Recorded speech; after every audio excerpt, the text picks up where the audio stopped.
আমরা যখন জান্নাতে যাব, আমাদেরকে জান্নাতের যখন কোনো ফল দেয়া হবে, লেটস সে অ্যাপেল দেয়া হলো খাওয়ার জন্য, এই অ্যাপেল দেখেই মানুষ বলবে এই তো আপেল তো দুনিয়াতেও খাইছি এটা।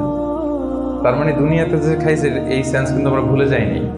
অনেকে জিজ্ঞেস করে যে আখিরাতের এই সেন্সেশনটা কেমন হবে, আখিরাতে কি দুনিয়ার সবকিছু আমার মনে থাকবে, দুনিয়ার যা যা ঘটছে সবই কি আমার সেন্সে থাকবে, ব্রেনে থাকবে, নাকি অন্যরকম জগৎ? এই আয়াত প্রমাণ করে দুনিয়াতে আপনি কি করেছেন সবকিছু আপনার মনে থাকবে।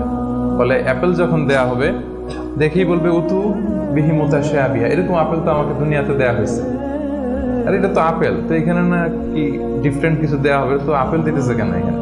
আপেল অনেকে আপেল লাইকও করে না দুনিয়াতেই, সেইখানে যদি আপেল দিয়ে আপেল দেয় বা কমলা দেয়, হয়তো মানুষ এরকম প্রশ্ন করবে, এবং কোরআন তো সেটা টেস্টিফাই করছে যে হ্যাঁ, মানুষ বলবে যে এটা তো আমরা দুনিয়াতেই খাইছি। তখন আল্লাহ বলবে যে না, এটা অ্যাপেল, বাট দুনিয়ার অ্যাপেলের মতন, দুনিয়ার আপেলে একটা স্বাদ পাওয়া যায়, এই আপেলে